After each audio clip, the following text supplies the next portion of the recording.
Hola, ¿qué tal? ¿Cómo están? Es un gusto recibirlos nuevamente en un episodio más de nuestro podcast Conversaciones Púrpura. En esta ocasión me complace muchísimo poder platicar y tener este espacio de convivencia y de compartir experiencias con un compañero muy querido, Francisco Aarón Ayala Fuentes. Muchas gracias. Muchas gracias, Aarón, por estar aquí. Un gusto estar aquí. Encargado en este momento del Departamento Psicopedagógico de la Universidad Pedagógica de Durango, psicólogo con consulta privada, tutor de nuestros grupos, docente frente a grupo, una persona que se ha dedicado en los últimos años a dar todo para que la sociedad sea un poquito mejor. O sea, de verdad que te agradecemos muchísimo, Aarón, que estés con nosotros, que hayas aceptado esta plática.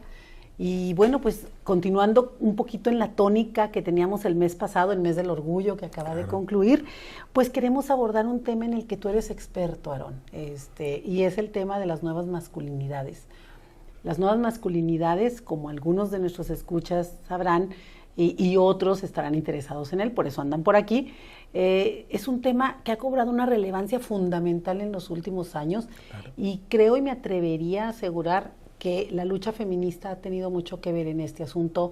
Los embates de la perspectiva de género también han tenido que ver en tratar de reconfigurar a estos hombres que han tenido que cargar un lastre muy, muy pesado, que han tenido que cargar con el peso de un patriarcado, de un machismo que les alcanza y que les oprime también a ellos, ¿verdad, Aarón? Claro, totalmente. Entonces, bueno, en ese sentido, a mí me gustaría mucho que más allá de esta parte anecdótica que pudiera yo estar comentando, porque el experto eres tú, quisiera que nos comentaras un poquito, Aarón.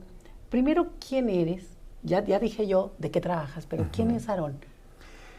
Pues Aarón es una persona en constante crecimiento, evolución y que todo el tiempo está viendo nuevas cosas. De hecho, al estudiar acerca de las nuevas masculinidades, nace a raíz de mi metichez, yo lo digo así.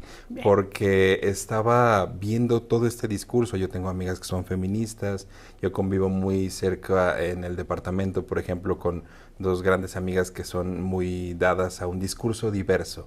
Entonces el mismo estar en contacto con ellas me hizo preguntarme si había otra forma de ser hombre como tal, ¿no? Uh-huh. Y pues spoiler de todo esto, a final de cuentas hay diversas maneras de vivir la masculinidad, ¿no? Entonces eso me lleva a estudiar un poquito más las nuevas masculinidades. Eso y la necesidad también, ¿no? Claro. Porque muchas veces tal vez había algún comentario que no era tan apropiado, que estaba políticamente incorrecto, y que en algún otro momento el Aarón del pasado diría, pues no pasa nada. Uh-huh. Pero ya a la luz de la conciencia de ahora, de haber estudiado todo esto, de haberme tichado en este ámbito, pues me doy cuenta que hay algunos temas, algunos comentarios, algunas acciones como micromachismos que sí son igual y no mal vistos, porque socialmente se ven como normales, pero que sí tienen un impacto, digamos, como violencia enmascarada, ¿no? Claro, y aparte muy normalizada, ¿verdad? Sí. O sea, la normalizamos, la interiorizamos y vamos reproduciéndola sin mayor empacho, ¿no? Claro. Andamos por la vida cometiendo esta serie de pequeñas o grandes atrocidades y dices, bueno, ¿y cómo le he hecho para sobrevivir aquí? Hablas ahorita, Aarón, de que hay varias nuevas masculinidades, hay varias formas de entender la masculinidad. Y hay, me imagino yo, un proceso de deconstrucción para poder reconstruir este asunto de las masculinidades. Si lo piensas así, como nuevas masculinidades, ¿a cuáles podrías tú referirte? Yo creo que en esencia sería una masculinidad que trata la inclusión. Uh-huh. O trata de ver una equidad de género, una igualdad, okay, para que se promulguen los mismos derechos para los hombres como para las mujeres. Y aquí nos vamos a una definición de qué es la masculinidad, ¿no? La masculinidad se va viendo desde los conceptos, desde los conjuntos de valores, desde el cómo se va viviendo en cada parte de nuestro México, por ejemplo, o del mundo. Uh-huh. Uno aprende a ser hombre en el contexto en el que vive, con los valores con los que vive y con lo que ve también de sus padres, de sus abuelos, de los familiares cercanos. Y eso Pues eso tiene un impacto, ¿no? Ya teniendo este contexto de cómo se es ser hombre, por así decirlo, esta masculinidad, hablar de nuevas masculinidades es tratar de deconstruir, justo como decías, el ser hombre, el deber ser de que tienen los hombres, ya sin la luz de la hegemonía o del patriarcado, de esta rigidez de cómo debe de ser un hombre, que debe ser, nos vamos a lo hegemónico, hombre, heterosexual, blanco, proveedor, fuerte, líder, todas estas características, ¿no? Sí, que van dando la pauta para ver qué es ser un hombre hegemónico. Y hay un montón de gente que no entra en esta hegemonía, que no entramos. Entonces, el permitir vivir una masculinidad diferente, con esta equidad, con esta apertura a pensar que todos podemos tener los mismos derechos, es de donde parte básicamente esta situación de la masculinidad diferente, ¿no? Hegemónica, hegemónica. Diversa. Oye, Aarón, y por ejemplo, hablas ahorita de algo muy, muy importante, que es el asunto de los roles, perdón. Tenemos esa expectativa cuando te dicen, estoy embarazada, bueno, a ti no, ¿verdad? Pero cuando le dicen a una mujer, estás embarazada, ¿y qué es? Inmediatamente, ¿no? Y empezamos desde el ¿qué es?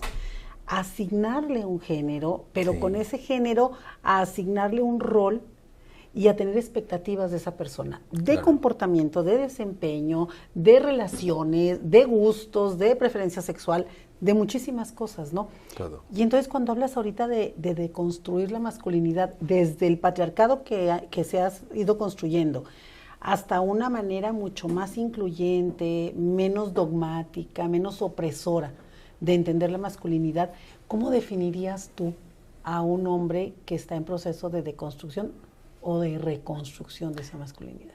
Yo creo que, y aquí me voy a ir igual y a uno de los conceptos que he estado leyendo, es como una masculinidad autocrítica. Okay. El poder ver lo que soy, lo que había hecho en anterioridad y cómo puedo ahora cambiar, ir deconstruyendo, ir permitiendo que ya no sea esta hegemonía la que siga marcando el camino de por dónde debo de ir. Yo te platico muy a grosso modo, yo esto lo viví desde lo de las masculinidades desde muy pequeño. Me acuerdo mucho que en primaria una maestra nos puso un examen, y el examen tenía como una monita que estaba barriendo, y otra que estaba, sí, ya sé, otra que estaba cocinando, y otra que estaba trabajando, casi lleno hasta de aceite, con herramientas, que son los estereotipos, y luego ponía, ¿quién hace esto en casa? Y para mí, mi padre y mi madre siempre han trabajado los dos. Entonces, cuando ponía ¿quién cocina en casa? Yo puse papá y mamá. ¿Quién barra en casa? Yo dije, pues me acordé y dije, papá y mamá. Y la maestra estaba molestísima. Es como, ¿cómo es posible que tu papá y mamá barran? No y mandó a saben. hablar a mis papás. Y dije, ¿Es en serio? y fue mi papá justamente. Y dijo, pues es que yo también barro. Mi esposa trabaja y yo cocino. Claro. No hay ningún problema. Entonces, todos estos conceptos del deber ser, como bien lo decías ahorita, los estereotipos, cuando van a ser el niño o la niña que les dicen el sexo que va a tener, es como, lo dice Jair, creo Maldonado se llama, es como si te dieran el libreto rosa o libreto azul y tienes que casarte con todo lo que conlleva.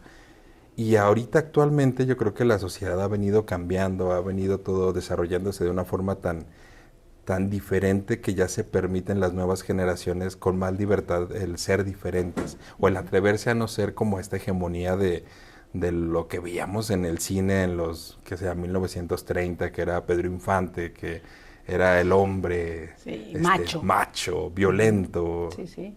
Y es esta idea que todavía sigue permeando para los cuarentones, para la gente de 50, y que es lo que ellos conocen como la normalidad y la quieren imponer a todo mundo. Pero además una descalificación permanente de los discursos diferentes. Totalmente. ¿Qué necesidad? ¿Para qué está de moda? ¿Va a pasar? ¿Es un asunto intrascendente? Gente sin qué hacer, que está haciendo cosas. Saben. Exacto, ¿no? Entonces, a mí me parece que una ganancia muy importante dentro de este asunto de perspectiva de género y particularmente de las nuevas masculinidades es que las nuevas generaciones, por lo general, y bueno, voy a hacer aquí una acotación, la generalidad le estoy hablando desde nuestra situación de privilegio, ¿sí? Claro. En varios programas creo que me han escuchado hablar de este asunto del privilegio, pero es que no podemos decir que el mundo está pensando así. En esta burbujita en la que nos estamos desenvolviendo nosotros, pues tenemos una situación en la que los jóvenes ya no te dan por sentado nada. Entonces, yo puedo llegar y presentarme con un vestido y con unas zapatillas y pintada y no asumen que sea mujer, que me distinga como ella, y hasta me preguntan, ¿no? ¿Cuál es tu pronombre? Pronombres, sí, claro. Entonces, a mí esto me parece maravilloso, la verdad. Sí. Me parece maravilloso el proceso que socialmente están viviendo nuestros jóvenes de este sector privilegiado, repito. Claro. Y en este sentido yo te diría, Aaron, ¿tú has tenido la experiencia de compartir con los compañeros y con los chicos de aquí de la universidad Sí. algunos encuentros que tratan justamente este asunto de las nuevas masculinidades?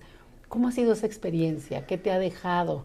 Renuncio. Me ha dejado, me ha dejado mucho aprendizaje, porque yo de entrada, y yo creo que esto se va a ver hasta en los comentarios del video, no estamos trayendo el hilo negro, no estamos dando la verdad universal de la existencia, no, pero este tipo de discursos chocan contra las creencias de la gente y contra lo que creen que debe de ser el ser hombre o el ser mujer.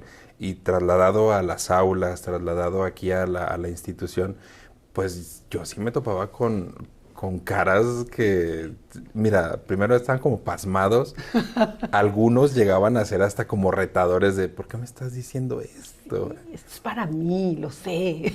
Y francamente algunos sí lo hablaban y decían, no, esto es una tontería. Y yo, bueno, pues está bien, pero no significa que tengas que cuadrarte a lo que yo estoy pensando, sino que te des la oportunidad de ver otra forma diferente de ser hombre. ¿Por qué? Porque muchos de los compañeros tienen hijos y en algún momento estos hijos tal vez tengan una creencia diferente, tal vez de masculinidades, tal vez de género, tal vez de orientación sexual.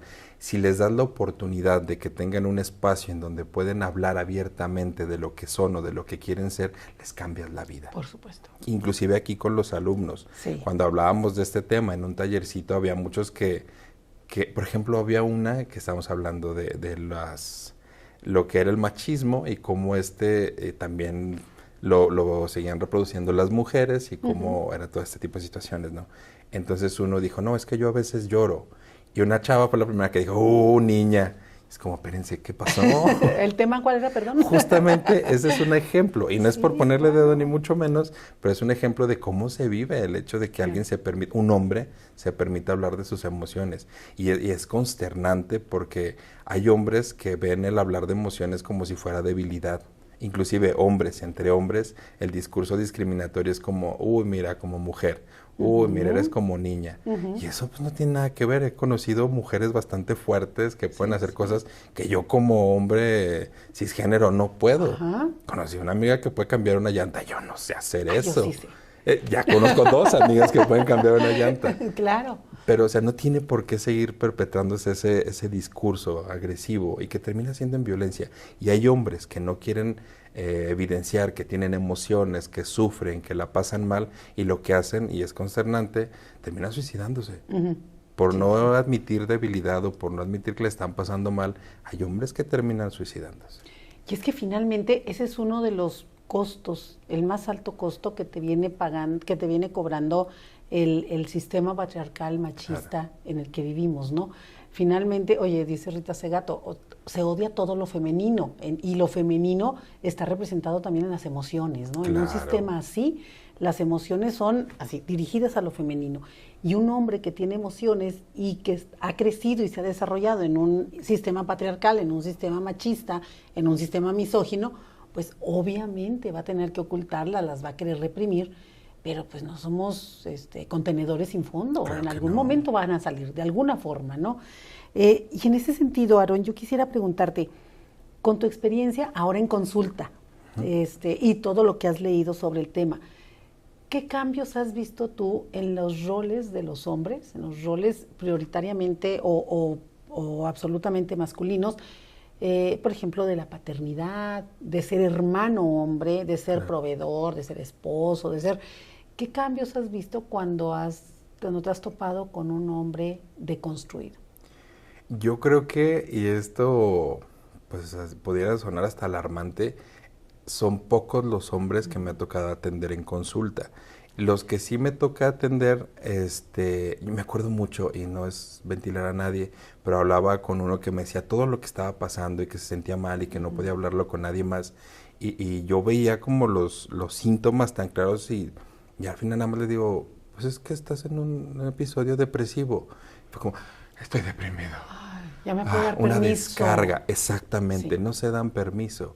Inclusive para poder permitirse hablar con sus hermanos, como bien lo decía, hacer como ese apoyo, Sí, no sí. se lo permiten. Sí. Es extraño. Y los que me ha tocado conocer en ese argot, en ese contexto, son por lo general como de grupos en donde tienen más contacto con la parte interior, como de meditación, de Ujú. espiritualidad, y Sí. es un poco más sencillo el paso para permitírselo. Claro. Pero en general es poco común. Es muy poco común para mí en lo personal el verlo. Y fíjate qué complicado, porque hace no mucho tiempo, no recuerdo ni dónde estaba ni quién lo dijo, pero comentaban, oye, es que la mayoría de las pacientes de consultorios psicológicos son mujeres. Qué miedo. Y yo, no, qué miedo que los hombres no vayan. Sí, O sea, sí, eso sí es para dar miedo, ¿no? Porque claro. finalmente todos nos movemos con las emociones, de ahí viene. Todos estamos experimentando en algún momento un cuadro depresivo, un cuadro Sí. ansioso, un cuadro, lo que tú quieras. Y en este asunto de redefinir la masculinidad, creo yo que la psicología va a ser una ganona del proceso, porque le va a ampliar la consulta. O sea, y ahora sí, Sí. vamos a ver hombres que se atreven a hacer contacto con su yo, a vulnerarse en un sillón y decir, oye, me siento mal y no sé qué hacer, ¿no? No sé cómo Claro. entrarle, ayúdame. Yo te preguntaría, Aaron, y volteo a ver mi acordeón, te dije que yo sí traía acordeón. La violencia de género está absolutamente ligada a todo ese esquema que queremos dejar atrás, ¿no? Y que aquí dentro de este podcast estamos tratando de visibilizar, de que se identifique toda esa violencia de género. Pero ¿qué papel juega este proceso de constructivo de los hombres? ¿Y cómo crees tú que ha impactado en esta situación de violencia de género? Yo creo que más que nada el permitirle darle visibilidad a eso que sí está pasando, que antes no se hablaba, que pasaba a puertas cerradas, es una oportunidad bastante grande. Además que puede reducir la desigualdad entre los géneros, puede hablarse de cosas que son incómodas, pero ya no desde una forma punitiva de castigar a quien lo hace mal, sino de apoyar al que quiere aprender a hacerlo diferente. Entonces es una forma de permitirle a las personas que sean lo que quieren ser y que si hay alguna situación que no pueden manejar o que no saben cómo hacerlo, buscar ayuda para que eso pueda reducir la violencia de género, reducir estos permisos que luego los hombres hegemónicos heteropatriarcales se dan de violentar algún cuerpo, de violentar a alguna persona nada más porque sienten que pueden, porque tienen la creencia de que como son ellos, pueden hacerlo. Claro. Entonces el darle este tipo de difusión ayuda mucho a permitir que eso deje de pasar o incluso generar las discusiones necesarias en los momentos adecuados que a veces parecen inadecuados, Sí, como sí. alguna comida familiar o algo así para decir, oiga, tío, eso es violento. Oye, papá, ese comentario es bastante machista. Y lo hemos vivido todos en Sí. todo el momento, porque a veces hasta en la mesa, ¿no? Que llegaba, yo recuerdo a mis tías que llegaban y eran mis tías las que servían en casa de mi abuela. Y recuerdo a mi padre en casa y era de, yo me levanto, no hay ningún problema, no tengo ningún inconveniente. Entonces creo que en parte también fue esta diferencia de ver a un hombre con una habilidad para poder hacer cosas que salen de su rol de género, lo que también me inspira a seguir como aprendiendo más de esto y compartiéndolo con la gente, porque lo vivimos todo el tiempo y lo vivimos en las aulas, en cualquier lugar al que vayamos. Sí, claro. Fíjate que ahorita estaba pensando conforme ibas desarrollando tu idea, Aaron, cómo los hombres en este proceso de constructivo y también empujados un poquito por el feminismo, por los feminismos, Claro. Hemos estado pugnando porque los hombres entren al feudo femenino, ¿sí? O sea, éntrale a las emociones, éntrale a la crianza de los hijos, Claro. comprométete con el cuidado del hogar, comprométete con el cuidado emocional de tu pareja, sé un sostén no económico, sino emocional, ¿no? Que de pronto le dejamos eso a la mujer y durante muchos años se vio así, ¿no? Era así Sí. como que, pues a ti te toca proveer y a ti te toca formar. Entonces, cuando ya le entran los hombres a esta parte, creo yo que hay una ganancia enorme porque los niños, los jóvenes, los adultos, las personas adultas, ancianas, etcétera, vemos otra forma de ejercer los roles de familia Claro, y se empiezan a totalmente. mover todo. Y no es nada más que las nuevas generaciones se formen en un esquema diferente. Estamos también las viejas generaciones reconfigurando nuestra manera de ser y de actuar y de pensar y de Sí, vivir. Y cuesta, ¿no? Sí cuesta mucho, pero es una ganancia muy bonita, ¿no? Así como claro. decías ahorita con tu papá, Sí, que sí, dónde lo sí. aprendió, quién sabe, pero él lo hizo, él lo Yo hace, creo que, ¿no? y a él le tocó vivir en un sistema bastante hegemónico, en Exacto. donde inclusive era la oposición total a la feminidad, ¿no? Si eres hombre, tienes que ser totalmente opuesto, no Ujú. hablas de emociones, no lloras, eres Claro. fuerte, feo y formal, dicen ahora Sí. los dichos, ¿no? Y él no sé cómo pasó, no sé cómo lo vivió, yo creo que le Ujú. tocó vivirlo de una forma diferente, pero le tocó también romper un cierto patrón para arar el camino a los que venimos después, ¿no? Mi hermano, mi Ujú. hermana, nos dimos la oportunidad de hacerlo diferente, inclusive de estudiar este tipo de temas, de compartirlos con las personas que nos interesan, de alejarnos a veces de gente que tiene un discurso que a final de cuentas termina siendo violento o que sienten que estamos violentando por hablarles de este tipo de temas que Sí, no tienen nada de malo, sino todo lo contrario, trata de ser como un semillero para generar ideas que puedan tener una vivencia más tranquila. claro. Oye, Aaron, y aquí en la universidad, aquí en la pedagógica, pues te toca ver de todo, ¿no? Sí, Y nos toca ver de todo. De pronto tenemos una población estudiantil maravillosa y muy diversa. Una saludos. población estudiantil, sí, hombre, saludos a todos. Eh, aquí, ¿cuál es como el reto más fuerte que tú has tenido que vencer en materia de construcción? Ya no digamos de las masculinidades, sino perspectiva de género en lo global. Yo creo que esta escuela en particular y también por el trabajo que han estado haciendo ya tiene el camino bastante plano Ujú, para poder hablar de este tipo de temas, para poder discutirlos. No veo algún inconveniente, creo que más bien son las crianzas que han tenido ujú. las que aquí vienen a presentarse como con una realidad totalmente diferente. Y eso pasa con la educación, cuando empiezas a estudiar empiezas a expandir tu mundo, tu mente, tu conocimiento, tus formas. Entonces yo creo que aquí lo que me ha tocado ver es personas que se acercan para querer aprender más. Y eso Qué me bonito. parece increíblemente bueno. Sí, sí, cómo no. Aparte, te decía yo al inicio en tu presentación, tú te desempeñas aquí como docente, como encargado del departamento psicopedagógico y como tutor. Sí, Y entonces en esos tres roles, que de pronto no entiendo cómo le haces para separarlos, pero bueno, en ese proceso atencional a los chicos te toca ver desde distinta óptica varias cosas, ¿no? Y entonces logras amalgamar como que un conocimiento mucho más profundo, más armado de los chicos. Bueno, aparte tu profesión pues te lo permite, ¿no? claro. En este sentido, Aarón, decía yo hace un momento, estamos entrando las mujeres al mundo que había sido predominantemente masculino y los hombres al mundo que había sido predominantemente femenino, que es el mundo de lo privado, del hogar, y las mujeres al mundo público, Ujú. del trabajo, del dinero y esas cosas. ¿Cómo le harías tú, Aarón, hombre deconstruido, hombre En proceso. que estás en proceso de reconstrucción? Me parece que la deconstrucción ya se dio, pero que estás En- reconstruyendo la parte Ahí vamos. bonita.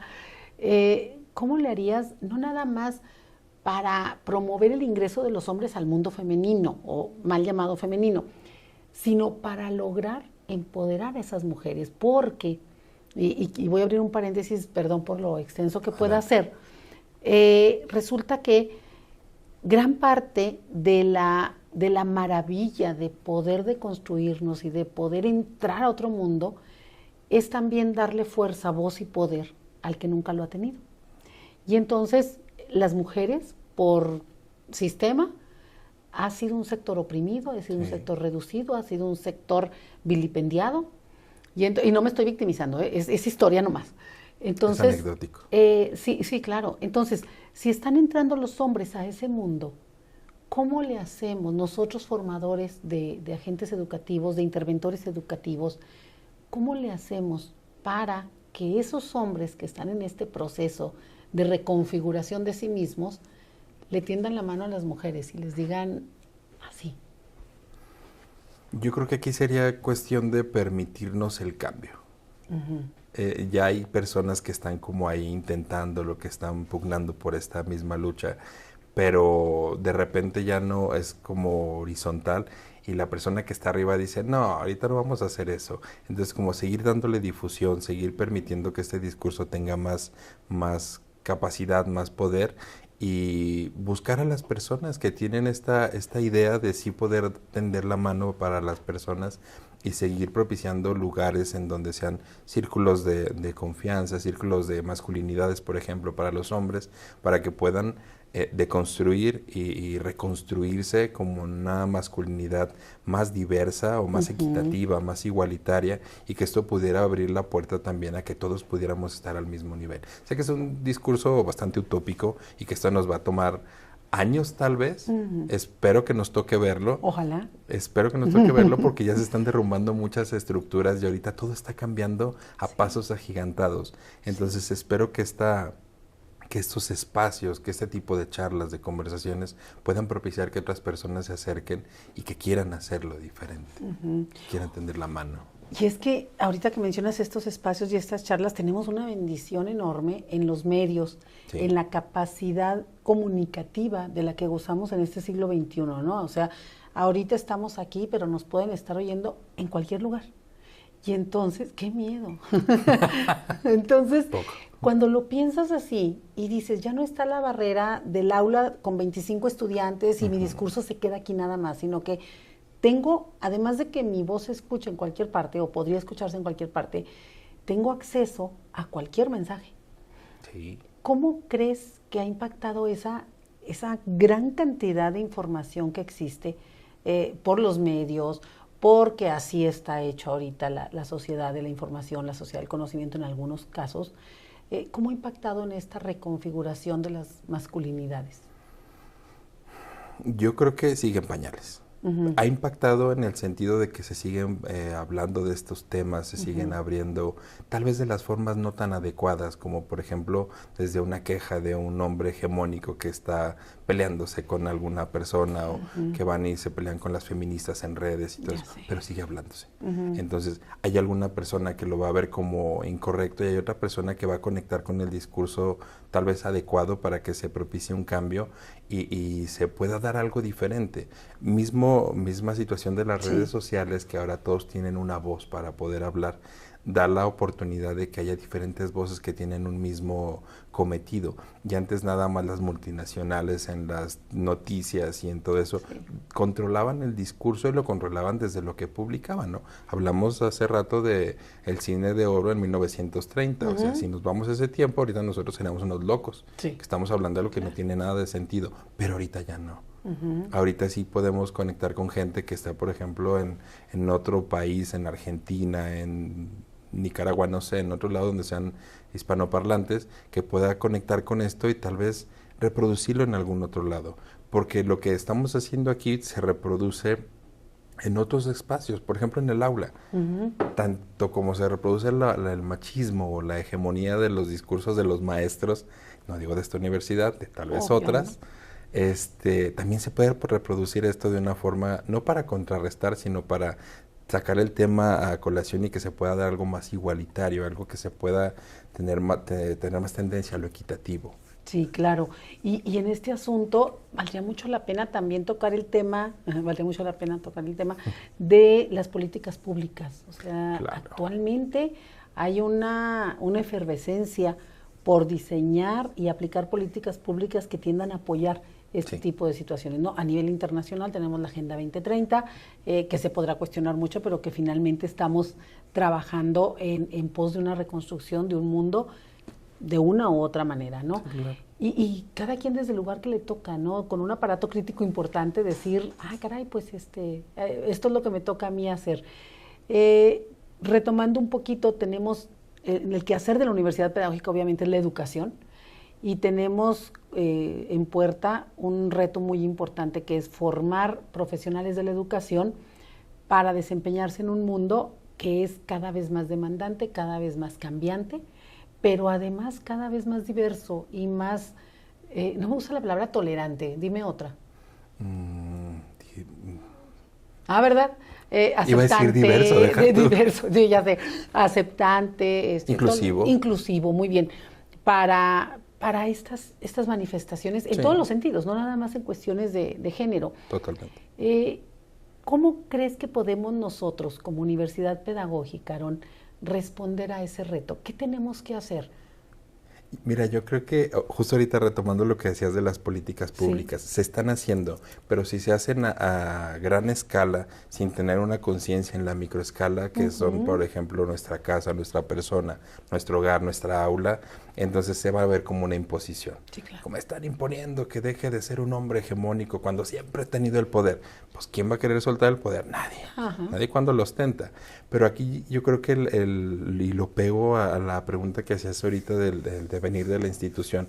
Si hacemos conciencia en los alumnos, en los más que podamos, al momento de ser como incluyentes, de ser diversos, de permitirse escuchar a las personas sin decirle que está mal por hablar de ese tipo de temas, no nada más estamos llegando a los alumnos que están aquí como población de la institución, sino que después, como ellos siendo docentes, vamos a llegar a un chorro de gente en Durango. Claro. Entonces estamos siendo semilleros de un discurso de aceptación, de un discurso de equidad, de que se pueda dar como esta ayuda, tender la mano de los hombres, por así decirlo, como lo platicabas hace rato, a las mujeres, y viceversa, ¿no?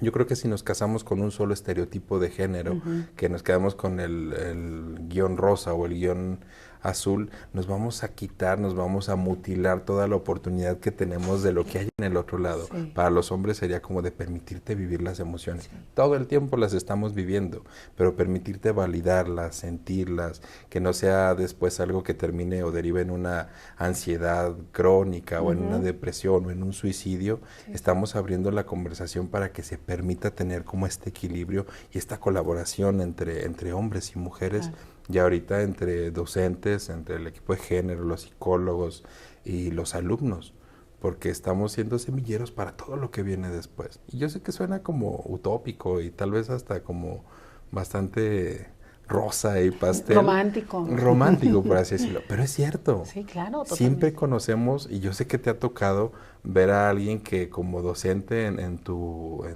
historia, alguien te dijo, ¿y qué hacen las mujeres aquí?